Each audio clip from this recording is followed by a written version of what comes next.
இயேசுவின் இனிய நாமத்தில் வாழ்த்துக்கள். மீண்டுமாக தொழிற்கும் வசனம் நிகழ்ச்சிக்கு உங்களை அன்போடு வரவேற்கிறேன். மற்றும் ஒரு முக்கியமான நல்ல செய்தியோடு உங்களை சந்திக்கிறதுல மிக்க மகிழ்ச்சி. இந்த நாளின் செய்தியின் தலைப்பு மிக முக்கியமான கேள்விகள். மில்லியன் டாலர் கொஸ்டின்ஸ் அப்படின்னு நான் வச்சிருக்கேன். ஏன்னா நமக்கு நிறைய கேள்விகள் வரும். கிறிஸ்தவ வாழ்க்கையை வாழும்போது, ஆண்டவருடைய பிள்ளைகளாக மாறும்போது நிறைய கேள்விகள் இருக்கும். ஆனா பல சமயங்களில வேதத்திலே அதுக்குரிய விட நமக்கு தெரியாம இருக்கலாம். இன்றைக்கு ஒரு முக்கியமான வேத பகுதியிலிருந்து நமக்கு தேவையான மிக முக்கியமான கேள்விகளுக்கான பதிலும் நம்ம இன்னைக்கு பார்க்க போறோம். அது என்ன பகுதி அப்படின்னு பார்த்தீங்கன்னா, ரோமர் 5ஆம் அதிகாரம். ரோமர் 5ஆம் அதிகாரம் மிகவும் முக்கியமான ஒரு அதிகாரம். அதுல பவுல் பலவிதமான மிக முக்கியமான காரியங்களை அவரு பேசுறார். பல சமயங்களிலே அதை நம்ம மேலோட்டமாக வாசித்துட்டு போனா அது நமக்கு புரியறதுக்கு வாய்ப்பே இல்லை. ஆனா அதை நிறுத்தி நிதானமாக ஒவ்வொரு வார்த்தையாக தியானிக்கும் போது அதுல இருந்து அநேக கருத்துக்களை, நமக்கு இருக்கிற கேள்விகளுக்கான விடைகளை பெற்றுக்கொள்ள முடியும். மட்டுமல்லாம இந்த பகுதி நம்ம அனைவரும், அதுவும் விசுவாசிகளாகி அனைவரும் தெரிந்து வைத்துக் கொள்ள வேண்டிய மிக முக்கியமான பகுதி. நாம் யாரு, நமக்கு என்னென்ன ஸ்லாக்கியம் இருக்குது, கிறிஸ்து என்ன செஞ்சாரு அப்படிங்கிறதுக்குரிய பலவிதமான விளக்கங்கள் எல்லாமே இதுல தெளிவா கொடுக்கப்பட்டிருக்கு. அதனால இதை நம்ம பொறுமையா நம்ம பார்க்கலாம். முதலாவது வசனத்தை நான் வாசிக்கிறேன். இவ்விதமாக நாம் விசுவாசத்தினாலே நீதிமான்களாக்கப்பட்டு இருக்கிறபடியால் நம்முடைய கர்த்தராகிய இயேசு கிறிஸ்து மூலமாய் தேவனிடத்தில் சமாதானம் பெற்றிருக்கிறோம். ஆரம்பிக்கும் போதே இவ்விதமாக அப்படின்னு ஆரம்பிக்குது. இதுக்கு முன்னாடி ஏதோ சொல்றாரு. இன்னொன்னு நமக்கு தெரிஞ்சிருக்கணும். இந்த வேதா புத்தகம் எழுதப்படும் போது இப்படி வசனங்களாகவோ அதிகாரங்களாகவோ பிரிக்கப்படவில்லை. நம்ம வாசிக்கிற ரோமர் பகுதி ஒரு கடிதம், ஒரு சபைக்கு எழுதப்பட்ட ஒரு கடிதம். இப்போ இது ஒரு தொடர்ச்சியா தான் இருந்தது. ஆனா நமக்காக, நாம் அறிந்து கொள்வதற்காக, நம்ம குறிப்பிட்டு வாசிப்பதற்காக இதை பிரித்திருக்கிறாங்க. இப்போது முந்தின பகுதியை நம்ம பார்க்கும்போது ரோமர் 4:25 அவர் நம்முடைய பாவங்களுக்காக ஒப்பு கொடுக்கப்பட்டும் நாம் நீதிமான்கள் ஆக்கப்படுவதற்காக எழுப்பப்பட்டும் இருக்கிறார் அப்படின்னு வருது. இப்போ எப்படி நாம் நீதிமான்களாக்கப்பட்டிருக்கிறோம்? விதமாக நாம் விசுவாசத்தினால் நீதிமான்களாக்கப்பட்டிருக்கிறேன்னு 1ஆவது வசனத்துல நம்ம பார்த்தோம். விசுவாசத்தினாலே ஆகப்பட்டிருக்கிறோம். அது நம்ம விசுவாசித்தோம். அதுக்கு முந்தின வசனத்துல இவ்விதமாகன்றது எவ்விதமாகன்னு பார்க்கும்போது, நாம் நீதிமான்களாக்கப்படுவதற்காக ஒருவர் எழுப்பப்பட்டிருக்கிறார். இயேசு கிறிஸ்து நம்முடைய பாவங்களுக்காக ஒப்பு கொடுக்கப்பட்டார். நாம் நீதிமான்களாக்கப்படுவதற்காக உயிரோடு எழும்பினார். அப்படித்தான் நம்ம விசுவாசத்தினாலே அதை விசுவாசிக்கும் போது நாம் நீதிமான்களாக்கப்பட்டோம். நம்ம எப்படி நீதிமான்களாக்கப்பட்டிருக்கிறோம்? இயேசு கிறிஸ்து நமக்காக நம்முடைய பாவங்களுக்காக ஒப்பு கொடுக்கப்பட்டதினாலே, நாம் நீதிமான்களாக்கப்படுவதற்காக எழுப்பப்பட்டதினாலே, அதை நாம் விசுவாசித்ததினாலே நாம் நீதிமான்களாக்கப்பட்டிருக்கிறோம். நம்ம இப்படி விசுவாசத்தினாலே நீதிமான்களாக்கப்பட்டு இருக்கிறபடியால் நம்முடைய கர்த்தராகிய இயேசு கிறிஸ்துவின் மூலமாக தேவனிடத்தில் சமாதானம் பெற்றிருக்கிறோம். இப்போ முதல்ல ஆக்கப்பட்டிருக்கிறது மட்டும் இல்லாம 2வது காரியம், தேவனோடு சமாதானமா பெற்றிருக்கிறோம். இதுக்கு முன்னாடி எல்லாம் தேவனோடு சமாதானம் இல்ல. தேவனுக்கு எதிரிகளா தான் இருந்தோம். தேவனுக்கு சத்துருக்களா இருந்தோம். ஆனா இயேசு கிறிஸ்துவின் மூலமாக நாம் அவரை என்றைக்கு விசுவாசித்தோமோ அன்றையிலிருந்து நாம் தேவனோடு சமாதானமாயிருக்கிறோம். தேவன் நம்ம மேல கோபமா இல்ல. இது இன்னொரு முக்கியமான ஆச்சரியமான காரியம். 3வது காரியம் அடுத்த வசனத்துல நம்ம வாசிக்கலாம். 2ஆம் வசனம், 3ஆம் வசனம், 4ஆம் வசனம் வாசிக்கிறேன். அவர் மூலமாய் நாம் இந்த கிருபையில் பிரவேசிக்கும் ஸ்லாக்கியத்தை விசுவாசத்தினாலே பெற்று நிலை கொண்டிருந்து தேவ மகிமையை அடைவோம் என்ற நம்பிக்கையினாலே மேன்மை பாராட்டுகிறோம். இந்த பகுதியிலும் பாத்தீங்கன்னா 2 ஸ்லாக்கியங்கள் கொடுத்த மாதிரி இருக்குது. ஒன்று, கிருபையிலே பிரவேசிக்கும் ஸ்லாக்கியம். கிருபையினாலே தகுதி இல்லாத ஒருவர்களுக்கு கொடுக்கப்படும் ஒரு பரிசு அப்படின்னு வச்சுக்கலாம். அவங்களுக்கு நான் இதை செஞ்சேன் எனக்கு கொடுன்னு கேட்கறதுக்கு எந்த ஒரு தகுதியுமே கிடையாது. ஆனா கொடுக்கிற நபர் அவருடைய கிருபையினாலே அதை கொடுக்கிறாரு. அவர் மூலமாய் இந்த கிருபையில் பிரவேசிக்கும் ஸ்லாக்கியத்தை பெற்றிருக்கிறோம். இந்த கிருபைக்குள்ள நுழையிறதற்கான ஒரு பெரிய ஒரு வாக்கியம் நமக்கு கிடைச்சிருக்கு அவர் மூலமாக, அவரை விசுவாசத்தின் மூலமாக. அடுத்தது, அதிலே நிலை கொண்டிருந்து தேவ மகிமையை அடைவோம் என்கிற நம்பிக்கையினாலே மேன்மை பாராட்டுவோம். அப்போ இனிமேல் தேவனுக்குரிய மகிமையை நம்ம அடைய போறோன்ற நம்பிக்கை இருக்குது. அதை குறித்து நாம் மேன்மை பாராட்டுவோம் அப்படின்னு சொல்றாரு. அடுத்தது 3ஆம் வசனத்துல என்ன வருது? அது மாத்திரமல்ல, உபத்திரவம் பொறுமையையும், பொறுமை பரீட்சையும், பரீட்சை நம்பிக்கையும் உண்டாக்கும் என்று நாங்கள் அறிந்து உபத்திரவங்களிலேயும் மேன்மை பாராட்டுகிறோம். இதுல ஏன் உபத்திரவங்களிலே மேன்மை பாராட்டுறாராம்? உபத்திரவம்ன்றதுக்கு ஆங்கிலத்துல ட்ரிபுலேஷன்ஸ் அப்படின்னு வருது. நிறைய பிரச்சனைகள், இன்னல்கள், துன்பங்கள். அடுத்தது பொறுமை. பொறுமைங்கிறது ஆங்கிலத்துல பெர்சிவியரன்ஸ்ன்னு வருது. விடாமுயற்சி அப்படின்னு சொல்லப்படுது. அடுத்தது பரீட்சைன்னு வருது. ஆனா ஆங்கிலத்துல சரியா புரியுது கேரக்டர். நம்முடைய குணாதிசயம் இதெல்லாம் வரிசையா வருது. ஒரு உபத்திரவம் வந்து ஒரு விடாமுயற்சி நம்முடைய குணாதிசயங்களை மாற்றுது. அந்த குணாதிசயம் மாற்றப்படும்போது நமக்கு நம்பிக்கையை உண்டாக்கும் என்று நாங்கள் அறிந்து இந்த உபத்திரவங்களிலும் மேன்மை பாராட்டுறோம். கஷ்டம் வந்த உடனே நாங்க ஐயையோன்னு சோர்ந்து போறதில்ல. ஆனா நான் அதுல எனக்கு எனக்கு விடாமுயற்சியை கற்றுக்கொள்கிறேன். அதைத் தொடர்ந்து என்னுடைய குணநலன் மாறுது. அதைத் தொடர்ந்து அது எனக்கு நம்பிக்கையை கொடுக்குது. அதனால உபத்திரவம் வந்தா கூட பரவாயில்ல அப்படின்னு சொல்லி அதை குறித்து நான் மேன்மை பாராட்டுகிறேன்னு சொல்றாரு பவுல். இப்போ உபத்திரவங்கள்னா பிரச்சனைகள், துன்பங்கள் வரும்போது அது நமக்கு நன்மைக்கு எதுவாக மாறுகிறது என்பதை நாம் உணர்ந்து கொள்ள வேண்டும். அப்புறம் 5வது காரியம் பார்த்தீங்கன்னா, பரிசுத்த ஆவியானவர் நமக்கு என்ன தருகிறார்? அப்படின்னு சொல்லி பார்த்தா, இந்த கேள்விக்கான பதில் வந்து இங்க வருது 5ஆம் வசனம். மேலும் நமக்கு அருளப்பட்ட பரிசுத்த ஆவியினாலே தேவ அன்பு நம்முடைய இருதயங்களில் ஊற்றப்பட்டிருக்கிறபடியால் அந்த நம்பிக்கை நம்மை வெட்கப்படுத்தாது. இப்ப முந்தின வசனத்துல என்ன சொன்னாரு? நம்பிக்கையை உண்டாக்கும் என்று மேன்மை பாராட்டுறோம்னு சொன்னார்ல. அந்த நம்பிக்கை குறித்து தான் தொடர்ந்து பேசுறாரு. இதுல பரிசுத்த ஆவியை குறித்து ஒன்று சொல்றாரு. பரிசுத்த ஆவியானவராலே என்ன கொடுக்கப்படுதாம்? தேவனுடைய அன்பு நம்முடைய இருதயங்களில் ஊற்றப்படுதா? பல சமயங்களில நம்ம நினைக்கிறோம், அந்த தேவனுடைய அன்பை நம்ம எங்கேயாவது போய் தேடி சம்பாதிக்கணும் அப்படின்னு நம்ம நினைச்சிட்டு இருக்கோம். நம்முடைய செயல்கள் மூலமாக, ஆண்டவருக்காக ஊழியம் செய்வதன் மூலமாக, ரொம்ப நேரம் பைபிள் வாசிப்பதன் மூலமாக, உபவாசிப்பதன் மூலமாக, ஜெபம் பண்ணுவதன் மூலமாக, தர்மங்கள் செய்வதன் மூலமாக, இப்படி நம்ம நிறைய காரியங்களை நம்ம மனசுல நினைச்சுக்கிட்டு ஓடிக்கிட்டு இருக்கோம். ஆனா இந்த வசனம் ஈஸியா சொல்லுது, நம்ம எங்கேயும் போக வேண்டியதில்ல. பரிசுத்த ஆவியானவர் மூலமாக அவர் தேவனுடைய அன்பு நம்முடைய இருதயங்களிலே ஊற்றப்பட்டிருக்கிறது. ஒரு சொட்டு கொடுக்கப்படல, ஊற்றப்பட்டிருக்கிறது. அப்போ அது வற்றாத ஒரு நீரூற்றாக ஜீவ நதியை போல அது ஊற்றப்பட்டு கொண்டே இருக்கிறது. இப்போ என்றைக்கு நமக்கு ஒரு அன்பில குறைபட்ட மாதிரி இருக்குதோ, அங்க ஊற்று இருக்குதுன்றத நம்ம உணர்ந்து, அதிலிருந்து மொண்டு கொள்றதுக்கு நம்ம படித்துக் கொள்ள வேண்டும். இப்போ இதுல பரிசுத்த ஆவியானவர் முக்கிய பணி என்ன? தேவனுடைய அன்பை நம்முடைய இருதயத்துல ஊற்றுகிறார். ஆகையினால் இந்த நம்பிக்கை நம்மை வெட்கப்படுத்தாது. இன்னும் அடுத்த ஒரு பகுதிக்கு நம்ம வர்றோம். கிறிஸ்து எப்பொழுது மரித்தார் அப்படிங்கிறதற்கு 3 வசனங்கள் கொடுக்கப்பட்டிருக்கிறது. 6ஆம் வசனம், 8ஆம் வசனம், 10ஆம் வசனம். அது மட்டும் முதல்ல வாசிக்கிறேன். மற்றதெல்லாம் தொடர்ந்து பார்க்கலாம். அன்றியும் நாம் பலனற்றவர்களாய் இருக்கும்போதே குறித்த காலத்தில் கிறிஸ்து அக்கிரமக்காரருக்காக மரித்தார்.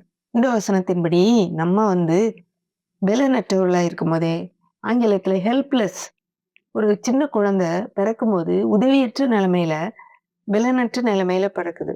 யாராவது ஒரு நபர அதுக்கு உதவி செய்யலைன்னா அது வாழ்வதே கடினம். அப்படித்தான் நாம உதவியற்ற நிலைமையில இருக்கும்போது கிறிஸ்து நமக்காக மரித்தாராம். அடுத்தது 8ஆம் வசனத்துல, நாம் பாவிகளாய் இருக்கையில் கிறிஸ்து நமக்காக மரித்ததினாலே தேவன் நம்மேல் வைத்த தமது அன்பை விளங்க பண்ணிறார். இப்போ கிறிஸ்து எப்போ மரித்தார்? நம்ம பாவிகளா இருக்கும்போது, பாவத்திலே இருக்கும்போது நமக்காக மரித்தார். இன்னொரு ஒரு 10ஆம் வசனம் என்ன சொல்லுது? நாம் தேவனுக்கு சத்துருக்களாய் இருக்கையில் அவருடைய குமாரனுடைய மரணத்தினாலே, அப்போ தேவனுக்கு எதிரிகளா இருக்கும்போதே இயேசு கிறிஸ்து நமக்காக மரித்தார். எப்போ மரித்தாரு? பலனற்றவர்களாக, பாவிகளாக, சத்துருக்களாக இருக்கும்போதே நமக்காக மரித்தாராம். இன்னொரு ஒரு காரியமும் சொல்லப்படுது. அந்த 6ஆம் வசனத்திலே பலனற்றவர்களாய் இருக்கும்போதே குறித்த காலத்தில் கிறிஸ்து அக்கிரமக்காரருக்காக மரித்தார். குறித்த காலம் அப்படிங்கும்போது, அது நம்ம பழைய ஏற்பாட்டு தீர்க்கதரிசனம் எல்லாம் நிறைவேறி, அந்த சரியான காலம் வரும்போதுதான் கிறிஸ்து மரித்தார். ஏன்னா, அவருடைய வாழ்க்கையின் ஒவ்வொரு பகுதியும் தரிசனத்தின் நிறைவேறுதல். ஆரம்பத்திலே அந்த பாவம் நுழைஞ்ச உடனே ஆண்டவர் கொடுக்கிறாரு. அவர் உன் தலையை நசுக்குவார், நீ அவர் குதிங்காலை நசுக்குவார், ஸ்திரீயின் வித்து அப்படின்னு சொல்லி அவருக்கு பேர் கொடுக்கப்பட்டது. அந்த வாக்குத்தத்தம் மட்டுமல்லாம நிறைய வாக்குத்தத்தங்கள் தீர்க்க தரிசனமாக கொடுக்கப்பட்டது. அவை எல்லாமே கிறிஸ்துவின் மூலமாக நிறைவேறி குறித்த காலத்திலே கிறிஸ்து மரித்தார். இப்போ ஒரு பாவம் நடந்த உடனே டக்குன்னு ஒண்ணுமே இது இல்லாம மரித்தாரா? இல்ல. அது எல்லாம் நிறைவேறி சரியான காலத்திலே அவர் மரித்தார். இதுக்கு தொடர்புடைய இன்னொரு ஒரு வசனம் கலாத்தியர் 4ஆம் அதிகாரம் 5ஆம் வசனம். காலம் நிறைவேறின போது ஸ்திரீயினிடத்தில் பிறந்தவரும் நியாயப்பிரமாணத்துக்கு கீழானவருமாகிய தம்முடைய குமாரனை தேவன் அனுப்பினார். இதுலயும் காலம் நிறைவேறின போது இப்போ அவர் ரொம்ப லேட்டா வந்துட்டாரு. மக்கள் எல்லாம் ஒண்ணும் இல்லாம போகிற வரைக்கும் அவர் வெயிட் பண்ணிட்டாருன்னு இல்ல. அவருடைய காலம் நிறைவேறின போது கரெக்டான நேரத்துல கிறிஸ்து நமக்காக மரித்தார். அடுத்தது அந்த 7ஆம் வசனத்துல பாத்தீங்கன்னா ஒரு விளக்கம் கொடுக்கப்படுது. நீதிமானுக்காக ஒருவன் மரிக்கிறது அரிது, நல்லவனுக்காக ஒருவேளை ஒருவன் மரிக்க துணிவான். அதுல சொல்றாரு, ஒருவேளை யாராவது நல்லவன் இருந்தா அவனுக்கு பதிலா இன்னொருத்தவங்க யாராவது சாகலாம், அல்லது நீதிமானா இருந்தா கூட ஒருவேளை அது கூட கஷ்டம். ஆனா பாவிகளா இருக்கும்போதே கிறிஸ்து நமக்காக மரித்ததுனால தேவன் தம்முடைய அன்பை விளங்க பண்ண. எப்படி தேவன் தன்னுடைய அன்பை காட்டுறாரு? இது கூட அடுத்த கேள்விக்கான பதில். தேவன் தம்முடைய அன்பை எப்படி காட்டுறாரு? நாம் பாவிகளா இருக்கையிலே கிறிஸ்து நமக்காக மரித்ததுனாலே தேவன் நம்மேல் வைத்த அன்பை எல்லாருக்கும் தெரிய காட்டுறாரு. 9ஆம் வசனம், இப்படி நாம் அவருடைய இரத்தத்தினாலே நீதிமான்களாக்கப்பட்டிருக்கிறார். கோபாக்கனைக்கு நீங்களாக அவராலே ரட்சிக்கப்படுவது அதிக நிச்சயமாமே. இதுல நம்ம ஏற்கனவே பார்த்தோம், விசுவாசத்தினாலே நீதிமான்களாக்கப்பட்டிருக்கிறோம்னு பார்த்தோம். அதுக்கு முன்னாடி இந்த நீதிமான் ஆகிறதுக்காக ஒருவர் ஒப்பு கொடுக்கப்பட்டார், நாம் நீதிமான்களாகப்படுவதற்காக உயிரோடு எழுப்பப்பட்டார்னு பார்த்தோம். இப்ப இன்னொரு காரியத்தை நம்ம பார்க்கிறோம், அவருடைய இரத்தத்தினாலே நாம் நீதிமான்களாகப்பட்டிருக்கோம். இது ரொம்ப சீப்பா கிடைச்சது இல்லைங்க. பல நேரத்துல நாம் நம்முடைய ரட்சிப்பை அவ்வளவு ஒரு எளிதா கிடைச்சது இல்ல, ஒரு சீப்பா நினைக்கிறோம், ஏனோதானோ என்று உதாசீனப்படுத்துறோம். ஆனா இதற்காக தேவனுடைய குமாரன் தன்னுடைய ரத்தத்தை சிந்தினார் என்பதை நாம் மனதுல கொஞ்சம் எடுத்து தியானிக்கணும். இப்படி தன்னுடைய குமாரனுடைய ரத்தத்தையே வச்சு நம்மளை மீட்டிருக்கும் போது கோபாக்கனைக்கு நீங்களாக அவராலே ரட்சிக்கப்படுவது அதிக நிச்சயமாமே. இனி வரும் கோபாக்கனைன்னு ஒண்ணு இருக்குது. ஆண்டவருக்கு எதிராக நடக்கிறவர்களுக்கு ஆக்கினை தீர்ப்புன்னு ஒண்ணு இருக்குது. அந்த இதுக்கு நீங்களாக நாம் ரட்சிக்கப்படுவது அதிக நிச்சயமே அப்படிங்கிறார். ஏன்னா ஏற்கனவே அவருடைய இரத்தத்தை கொண்டு நாம் நீதிமான்களாக்கப்பட்டிருக்கிறோம். 10ஆம் வசனத்துல, நாம் தேவனுக்கு சத்துருக்களாய் இருக்கையில் அவருடைய குமாரனின் மரணத்தினாலே அவருடனே ஒப்புரவாக்கப்பட்டோமானால் ஒப்புரவாக்கப்பட்ட பின் நாம் அவருடைய ஜீவனாலே ரட்சிக்கப்படுவது அதிக நிச்சயமாமே. இதுல சத்துருக்களா இருக்கும்போது குமாரன் தன்னுடைய மகனாலே, நீங்களே வேண்டாம், உங்களுக்கு நாங்க எல்லாம் எதிரிகள்னு சொல்லி அவருக்கு இந்த பக்கம் போனா அவருக்கு எதிர்த்து போயிட்டு அவருக்கு எதிரான காரியங்களை செஞ்சுட்டு இருக்கும்போது அவருடைய குமாரனுடைய மரணத்தினாலே நம்மை அவரோட ஒப்புரவாக்கினார். ரெண்டு பேரும் சமரசமாக்கிட்டாரு நம்மள அவரோடு. அப்படி ஒப்புரவாக்கப்பட்ட பின் நாம் அவருடைய ஜீவனாலே ரட்சிக்கப்படுவது அதிக நிச்சயமாமே. ஏற்கனவே நம்மளை ஒப்புரவாக்கிட்டாரே, இப்ப நம்ம இன்னும் எல்லாம் முழுமையா ரட்சிக்கப்பட்டுட்டோமா? ஆண்டவர் கொடுக்குற எல்லாமே நமக்கு கிடைச்சிருச்சா? இல்லையே. இன்னும் நிறைய இருக்குது ரட்சிப்புல பகுதிகள். இப்போ அது இன்னும் நிறைவேறுவது அதிக நிச்சயமாமே அப்படிங்கிறார். இதுக்குரிய தொடர்புடைய ஒரு வசனம் 2 கொரிந்தியர் 5ஆம் அதிகாரம் 19ஆம் வசனம். அது என்னவெனில், தேவன் உலகத்தாருடைய பாவங்களை எண்ணாமல் கிறிஸ்துவுக்குள் அவர்களை தமக்கு ஒப்புரவாகுதலின் உபதேசத்தை எங்களிடத்தில் ஒப்புவித்தார். அப்போ கிறிஸ்துவுக்குள்ள தேவனும் நம்மளும் ஒப்புரவாக்கப்பட்டிருக்கிறோங்க. தேவன் நமக்கு பகையாளி கிடையாது, எதிராளி கிடையாது. அவர் நமக்காக எதிராக செயல்படுகிறவர் கிடையாது, நமக்காக தான் இருக்கிறாரு. எப்படி கிறிஸ்துவுக்குள் உலகத்தாரின் பாவத்தை எண்ணல. இப்ப யாரெல்லாம் அவர் கிறிஸ்துவுக்குள் அவரை ஏற்றுக்கொள்றாங்களோ, கிறிஸ்துவின் மூலமாக அவரிடத்துல வர்றாங்களோ, அவங்களுடைய பாவங்கள் எல்லாம் நினைக்கிறது இல்ல அப்படிங்கிறத முக்கியம். அதான் அதிக நிச்சயம். அப்ப எதெல்லாம் அதிக நிச்சயம்? கோபாக்கனைக்கு நீங்களாக்கி ரட்சிக்கப்படுவது அதிக நிச்சயம். இனி வரும் கோபாக்கனைக்கு நீங்களாக்கப்படுவது அதிக நிச்சயம். அவரது ஜீவனாலே ரட்சிக்கப்படுவது, சமரசமாவது, ஒப்புரவாக்கப்படுவது அதிக நிச்சயம். இப்போ ஒப்புரவாக்கப்பட்டுட்டோம், தொடர்ந்து இன்னும் நாம் ரட்சிக்கப்படுவது, மீதி இருக்கிற அந்த ரட்சிப்பின் முழு பரிணாமத்தை பெற்றுக்கொள்வது அதிக நிச்சயம். இப்போ 11ஆம் வசனம் ஒரு காரியத்தை பற்றி சொல்லுது. அதுவும் அல்லாமல் இப்பொழுது ஒப்புரவாகுதலை நமக்கு கிடைக்க பண்ணின நம்முடைய கர்த்தராகிய இயேசு கிறிஸ்துவின் மூலமாக நாம் தேவனை பற்றியும் மேன்மை பாராட்டுகிறோம். இப்போ இயேசு கிறிஸ்து இல்லாம நாம் பிதாவின் இடத்துல போறதுக்கு வழியே இல்லை. நம்முடைய பாவங்கள், நம்முடைய அக்கிரமங்கள், நம்முடைய செயல்கள், நம்ம செய்யாத செயல் இருந்தாலும் வழியாக ஆதாமின் வழியா வந்துகிட்டு இருக்க அந்த பாவம் என்கிற ஒரு பெரிய ஒரு காரியம் தேவனுக்கும் நமக்கு நடுவுல வந்து நிக்குது. ஆனா இயேசு கிறிஸ்துவின் மூலமாக போகும்போது இது தேவன் அதை பார்க்கறது இல்ல, அதை எண்றது இல்ல. அதுக்கு பரிகாரத்தை இயேசு கிறிஸ்து செலுத்தி விட்டார். தேவனுடைய கோபாக்கினை அனைத்தையும் அவர் தாங்கிக் கொண்டார் சிலுவை மரணத்தின் போது. அப்படிங்கிறத இத பார்க்குறோம். இதுவரைக்கும் சில காரியங்கள் பார்த்துருக்கோம். இனிமே பார்த்தீங்கன்னா, முக்கியமான கேள்விகளுக்கான பதில நம்ம சில காரியங்கள பார்க்க போறோம்.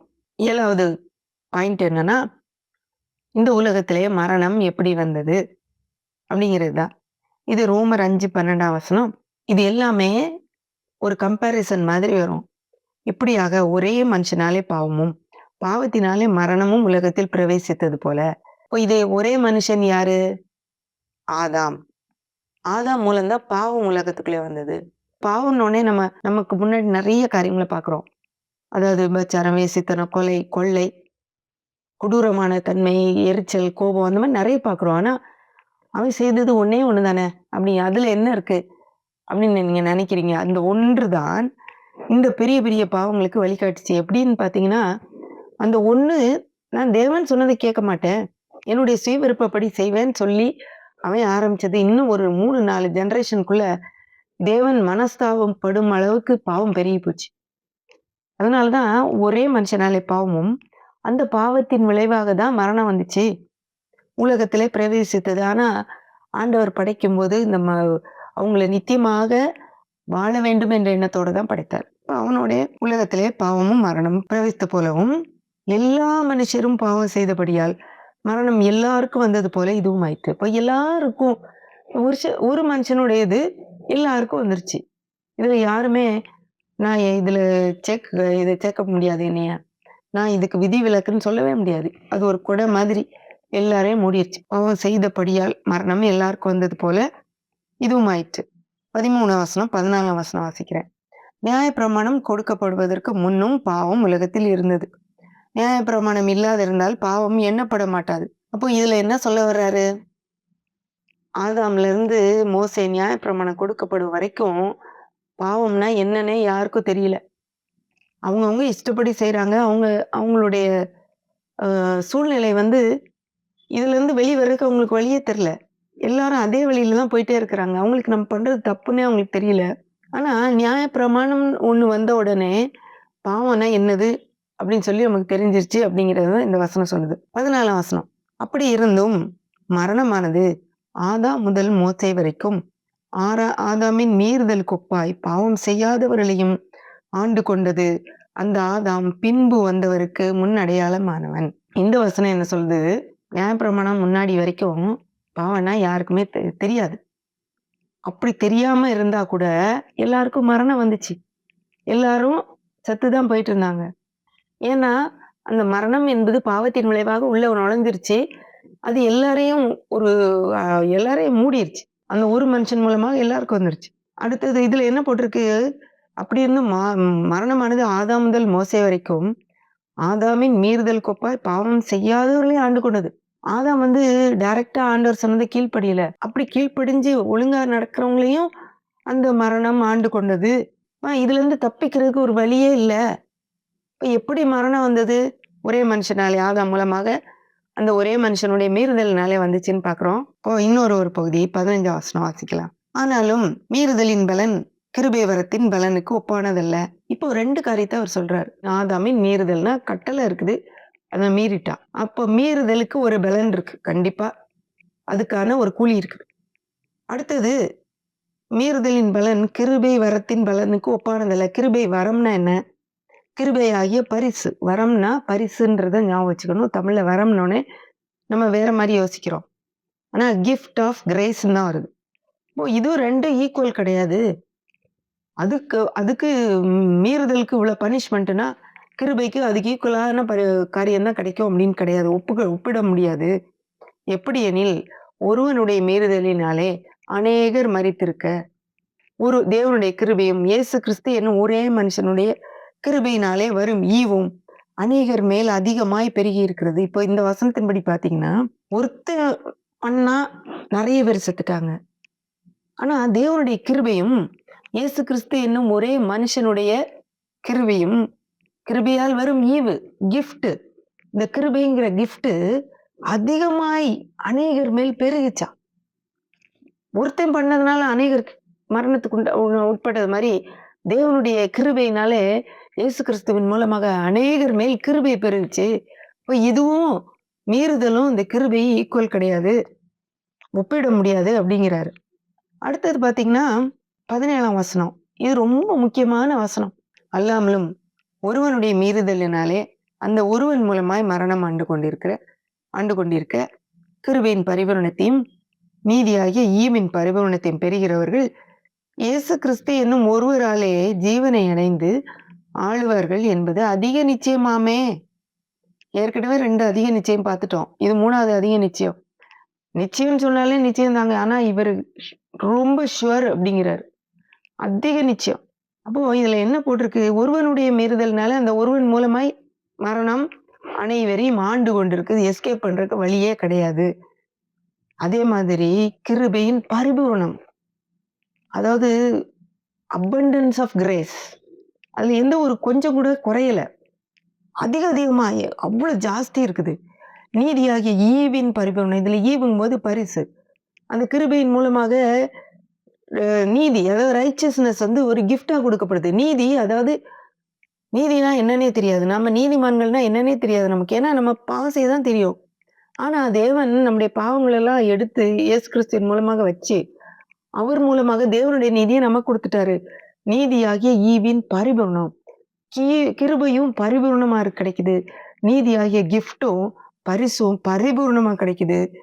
அந்த எப்படி கிடைக்குது? இயேசு கிறிஸ்துவின் மூலமாக. ஆதாம் மூலமாக மரணம் வருது. இந்த நீதியாகிய ஈவும் நீதியாகிய பரிசும் கிருபையாகிய பரிசும் இயேசு கிறிஸ்துவின் மூலமாக நமக்கு கிடைக்குது. கிடைக்கிறவர்கள், அதை பெற்றுக்கொள்கிறவர்கள் ஜீவனை அடைந்து ஆளுவார்கள். ஆதாம் மூலமா மரணத்தை அடைந்து வேதனைக்குள்ளாகிட்டு இருக்காங்க மனுக்குலம். ஆனா இயேசு கிறிஸ்துவின் மூலமாக கிருபையும் நீதியும் இலவசமான பரிசாக ஒரு பரிபூர்ணமாக கொடுக்கப்படுகிறது. அதை பெற்றுக்கொண்டவர்கள் ஜீவனை அடைந்து ஆளுவார்கள். அதான் நித்திய ஜீவன். அது நம்ம எதுல இருக்கோம்? எந்த ஒரு ஆதாம் கீழே இருக்கோமா, இயேசு கிறிஸ்து கீழே இருக்கிறோமா, அதுதான் நம்ம பார்க்க வேண்டியது. 18ஆம் வசனம். ஆகையால் ஒரே மீறுதலினாலே எல்லா மனுஷருக்கும் ஆக்கினைக்கு ஏதுவான தீர்ப்பு உண்டானது போல. ஒருத்தன் தான் தப்பு பண்ணான், அந்த தப்புனால அதுக்கு பிறகு வந்தவங்களும் பண்ணாங்க. ஆனா இந்த ஒரு தப்பை தான் ஆண்டவர் கவுண்ட் பண்றாரு. அதன் மூலமாக எல்லா மனுஷருக்கும் ஆக்கினைக்கு ஏதுவான தீர்ப்பு, எஸ்கேப் பண்றதுக்கு வழியே இல்லைன்னு ஜட்மெண்ட் கொடுத்தாச்சு. உண்டானது போல ஒரே நீதியினாலே எல்லா மனுஷருக்கும் ஜீவனை அளிக்கும் நீதிக்கு ஏதுவான தீர்ப்பு உண்டாயிற்று. இந்த ஒரே நீதி யார் மூலமா வந்துச்சு? இயேசு கிறிஸ்து தான் அந்த எல்லா நியாய பிரமாணத்தையும் தான் நிறைவேற்றினதுனாலே எல்லா மனுஷருக்கும் ஜீவனை அவர் மூலமாக கொடுக்கும் தீர்ப்பு. அந்த தீர்ப்பு பேர் என்னது? நீதிக்கு ஏதுவான தீர்ப்பு. ஆதாமுக்கு மூலமா வந்த தீர்ப்பு ஆக்கினைக்கு ஏதுவான தீர்ப்பு. இயேசு கிறிஸ்துவின் மூலமாக வருகிறது நீதிக்கு ஏதுவான தீர்ப்பு. நாம் நீதிமான் என்கிற தீர்ப்பு. நீங்க தப்பு பண்ணல, ஜட்ஜி வந்து உங்களை விடுதலை ஆக்கிட்டாங்க, ஜட்ஜி யாரு? தேவன். அப்படின்னு சொல்ற ஒரு தீர்ப்பு நமக்கு கிடைச்சிருக்குது. ஜட்மெண்ட் கிடைச்சிருக்கு நமக்கு. இயேசு கிறிஸ்துவின் மூலமாக என்னெல்லாம் கிடைச்சிருக்கு பாத்தீங்களா? அடுத்தது 19ஆம் வசனம். அன்றியும் ஒரே மனுஷனுடைய கீழ்ப்படியாமையினாலே அநேகர் பாவிகளாக்கப்பட்டது போல ஒருவருடைய கீழ்ப்படிதலினாலே அநேகர் நீதிமான்களாக்கப்படுவார்கள். இது பாருங்களேன், ஆதாம் மூலமாக அநேகர் பாவிகளானாங்க. ஆனா ஒரே ஒருவருடைய கீழ்ப்படிதலினாலே அநேகர் நீதிமான்களாக்கப்படுவார்கள். இப்ப இங்க இதை நம்ம நம்பி ஆதாம் கிட்ட இருந்துகிட்டு அவனுடைய வழியில நம்ம இருக்கிறோம்னா நம்ம பாவிகள் தான். ஆனா இயேசு கிறிஸ்து என்பவருடைய கீழ்ப்படிதல் மூலமாக அவரை விசுவாசித்தோம்னா நாம் நீதிமான்கள் என்பது தீர்ப்பாயிருக்குது. நம்மள நீதிமான்கள் என்று பிரகடனம் பண்ணியாச்சு நம்மள. அடுத்தது 20ஆம் வசனம். மீறுதல் பெருகும்படிக்கு நியாய பிரமாணம் வந்தது, அப்படி இருந்தும் பாவம் பெருகின இடத்தில் கிருபை அதிகமாக பெருகிட்டு. இது ஒருவேளை நமக்கு ஒரு கேள்வியை ஏற்படுத்தும் ஒரு வசனமாக இருக்கலாம். அது எப்படி பாவம் பெருகின இடத்துல கிருபை அதிகமா பெருகிடுச்சு? அப்போ நம்ம பாவம் செஞ்சுட்டே இருக்கலாமா? அந்த அர்த்தம் கிடையாது. அது இல்ல. என்ன சொல்லுது? மீறுதல் பெருகும்படிக்கு நியாயப்பிரமாணம் வந்தது அப்படின்னா என்ன அர்த்தம்? நியாயப்பிரமாணம் வந்த பிறகுதான் பாவம்னா என்னன்னே தெரியுது. அது வரைக்கும் தெரியல. அவங்க இஷ்டத்துக்கு ஏதோ செஞ்சுட்டு இருக்காங்க, பாவம்னா தெரியல. இது சின்ன சின்ன காரியம் கூட, நீங்க யோசித்தினாலும் தப்பு, நீ இதை பேசினாலும் தப்பு, நின்னினாலும் தப்பு, உட்கார்ந்தினாலும் தப்பு, ஒருத்தங்களை அடிச்சினாலும் தப்பு, நிறைய காரியங்கள் வந்துருச்சு. இப்போ பாவம் என்பது வெட்ட வெளிச்சமா எல்லாருக்கும் தெரிய ஆரம்பிச்சிருது. ஆனாலும் இந்த பாவம் எக்கச்சக்கமா இருக்கும்போது, அதை போக்குவதற்கு மிகவும் அதிகமாக கிருபையை கொடுத்தாரு. பாவத்துக்கு ஈக்குவலா தான் கிருபையை குடுத்திருந்தாருன்னா ரொம்ப கஷ்டங்க. ஏன்னா, அந்த உலகத்துல இருக்கிற வரைக்கும் நம்ம பாவத்திலருந்து விடுதலை பாவ சுபாவத்திலருந்து விடுதலை பெற்றிருக்கிறோம். ஆனா, ஏதாவது ஒரு விதத்துல நம்ம நினைவுல கூட தவறிட்டு போயிருக்கோம். பல காரியங்கள் நம்ம செய்யணும். அத செய்யாம விட்டுர்றோம். நன்மை செய்ய அறிந்து கூட செய்யாம விட்டுறோம். அது கூட பாவம் தான். அப்போ இந்த கிருபை இல்லாம நம்ம வாழவே முடியாது. எப்படி ஒரு கடல் போன்ற ஒரு அவ்ளோ தண்ணி இருக்கிற இடத்த யோசிச்சுக்கோங்க. அதுதான் கிருபைன்னா. இருக்கிற ஒரு பக்கெட் தண்ணி பாவம்ன்னு வச்சுக்கோங்க. நான் என்னுடைய பாவத்த அந்த ஒரு பக்கெட்ல கொண்டு போய் அதுல ஊத்துறா, இல்லாம போயிருதே! அதே மாரி தான் தேவனுடைய கிருபை அவ்ளோ அதிகம். அவ்ளோ அதிகமா பெருக வச்சிருக்காரு. இனிமேல் பிறக்கிறவங்க செய்ற எல்லா மக்களுக்கும் போதுமான கிருபை அவரிடத்துல இருக்குது. ஏன்னா கிருபையின் பரிபூரணம் அது. அது நம்முடைய புத்திக்கு எட்டாதது. பாவம் மரணத்துக்கு ஏதுவாக ஆண்டு கொண்டது போல, கிருபையானது நம்முடைய கர்த்தராகிய இயேசு கிறிஸ்துவின் மூலமாக நீதியினாலே நித்திய ஜீவனுக்கு ஏதுவாக ஆண்டு கொண்டது. இப்ப 2 ஆளுகை. பாவத்தின் ஆளுகை, நீதியின் ஆளுகை. இப்ப இந்த 2 ஆளுகையில எந்த ஆளுகை கீழ இருக்கிறோம்? நானே என் வழிய பார்த்துக்கிறேன் அப்டின்னா, ஆதாம் கீழ தான் நம்ம இருக்கிறோம். அது பாவத்திற்கு ஏதுவான ஆளுகை. பாவம் மரணத்துக்கு ஏதுவாக ஆண்டு கொண்டது. அதே மாதிரி கிருபை நம்முடைய கர்த்தராகிய இயேசு கிறிஸ்துவின் மூலமாக நீதிக்கு ஏதுவாக, அதாவது நித்திய ஜீவனுக்கு ஏதுவாக ஆண்டு கொண்டது. இது ஜீவனுக்கு ஏதுவான ஒன்று. அது மரணத்துக்கு ஏதுவான ஒன்று. இப்போ இயேசுவானவர் இந்த உலகத்துல வந்ததுனாலே, நமக்கு கிடைச்ச காரியங்கள் எத்தன பார்த்தீங்களா? ஒரு தடவ அத நான் திரும்ப ஞாபகப்படுத்திடுறேன். நாம் நீதிமான்களாக்கப்பட்டிருக்கிறோம். நம்ம செய்கையினாலே அல்ல, இயேசு கிறிஸ்துவை விசுவாசித்ததினாலே, நாம் தேவனிடத்திலே சமாதானம் பெற்றிருக்கிறோம். அவர் நமக்கு எதிரி கிடையாது. கிருபையிலே நுழையும் ஒரு சிலாக்கியம் நமக்கு கிடைச்சிருக்குது. தேவ மகிமை அடைவோம் என்ற நம்பிக்கை இருக்குது. தேவனுடைய அன்பு பரிசுத்த ஆவியின் மூலமாக நம்முடைய இருதயங்களிலே ஊற்றப்பட்டிருக்கிறது. கிறிஸ்து எப்போ மரித்தாரு? நம்ம பலனற்றவர்களா இருக்கும்போதே அவர் மரித்தாரு. தேவனுடைய அன்பு எப்படி விளங்குச்சு நமக்கு? நம்ம பாவிகளா இருக்கும்போதே கிறிஸ்து நமக்காக மரித்ததுனாலே, தேவன் தன்னுடைய அன்பை விளங்க பண்ணாரு. அப்புறம் சத்துருக்களா இருக்கும்போதே நம்மை அவரோடு ஒப்புரவாக்கிட்டாரு. இனிமே நம்மள நீங்களா இன்னும் முற்றுமுடிய ரட்சிக்காம இருப்பாரா? 2 காரியத்தை அதிக நிச்சயம் அப்படின்னு நம்ம பார்த்தோம். இதுவுமே நமக்கு கொடுக்கப்படுகிற ஒரு இயேசு கிறிஸ்துவின் ஒரு பெரிய பரிசு தான் அது. கோபாக்கினைக்கு நீங்களாக்கப்படுவது அதிக நிச்சயம். அவருடைய ஜீவனாலே ரட்சிக்கப்படுவது அதிக நிச்சயம். அதுல எந்த ஒரு சந்தேகமே கிடையாது. அடுத்து இன்னொரு ஒரு அதிக நிச்சயம் பார்த்தோம். ஜீவனை அடைந்து ஆளுவது அதிக நிச்சயம். இப்போ மரணம் எப்படி வந்தது? ஒரு மனுஷனாலே பாவமும், பாவத்தினாலே மரணம் வந்தது. ஒரு மனுஷன் யாரு? ஆதாம். நம்முடைய பாவத்தினாலே நம்ம நினைச்சிட்டு இருக்கலாம். நம்ம ஏன் பாவம் செய்றோம்னா, அவனுடைய சுபாவம் அப்படியே உள்ள வந்து தான் பாவம் வருது. இப்போ ஒரே மனுஷனாலே பாவம், பாவத்தினாலே மரணம் வந்தது. இப்போ மீறுதலின் பலனும், கிருபையின் பலனும் ஒன்று இல்ல. கிருபை ஏராளமானது. அந்த மீறுதலை மூழ்கடிக்கக்கூடிய அளவுக்கு அவ்வளவு அதிகமானது. இப்போ கிறிஸ்துவின் மூலமாக நமக்கு கிருபையாகிய ஈவு நமக்கு கொடுக்கப்பட்டிருக்கிறது. ஒருத்தர் மூலமா நெறைய பேர் செத்தாங்க. ஆனா இவர் மூலமாக நெறைய பேர் ஜீவனை அடைந்து ஆளுவார்கள்ன்னு நம்ம பார்த்தோம். ஆக்கினைக்கு ஏதுவான தீர்ப்பு, அந்த மரணத்துக்கு ஏதுவான தீர்ப்பு ஒரு மனுஷனாலே வந்துச்சு. ஆனா இந்த ஒரே மனுஷனாலே, கிறிஸ்து என்னும் ஒரே மனுஷனாலே நீதிக்கு ஏதுவான தீர்ப்பு உண்டாயிருக்குது. நமக்கு ஜட்ஜ்மென்ட் குடுத்தாச்சு. நீங்க நீதிமான். யார் யாரு இயேசு கிறிஸ்துவை விசுவாசித்து அவரை ஏற்றுக்கொண்டீர்களோ, அவர்கள் எல்லாம் நீதிமான் என்ற ஒரு ஜட்ஜ்மென்ட்டே பாஸ் ஆயிடுச்சு. ஒருவருடைய கீழ்ப்படியாமையினாலே அநேகர் பாவிகள்னு ஜட்ஜ்மென்ட் கிடைச்சது. ஆனா ஒருவருடைய கீழ்ப்படிதலை அவர் மூலமாக நம்ம போகும்போது நம்ம எல்லாம் நீதிமான்களாக்கப்பட்டுகிறோம். கடைசியில அந்த பாவம் மரணத்துக்கு ஏதுவாக அனைவரையும் ஆண்டு கொண்டது. ஆனா கிறிஸ்துவின் கிருபையின் மூலமாக நீதி ஜீவனுக்கு ஏதுவாக, நித்திய ஜீவனுக்கு ஏதுவாக நம்மை ஆண்டு கொண்டிருக்கிறது. அப்போ நம்ம ஆண்டவருடைய பிள்ளைகள் எவ்வளவு சிலாக்கிய பெற்றவர்கள் பார்த்தீங்களா? நீங்க இன்னொரு தடவ அந்த ரோமர் 5ஆம் அதிகாரத்தை எடுத்து வாசித்து பாருங்க. தியானிங்க. உங்களுக்கு இன்னும் அதுல வெளிச்சம் கிடைக்கும். ஏன்னா, என்னுடைய குறைந்த நேரத்துல இவ்வளவுதான் என்னால செய்ய முடியுது. தொடர்ந்து வாசிங்க. கர்த்தர் நமக்காக எவ்வளவு காரியங்கள செஞ்சு வச்சிருக்கிறாரு. இது அப்படிங்கிறத நம்ம அறிந்து கொண்டு, இன்னும் அவருக்காக ஆளுகையோடு இந்த உலகத்துல வாழ முடியும். அடிமைகளாக இல்ல, ஆளுகை செய்ய முடியும் நம்மால. ஆமென்.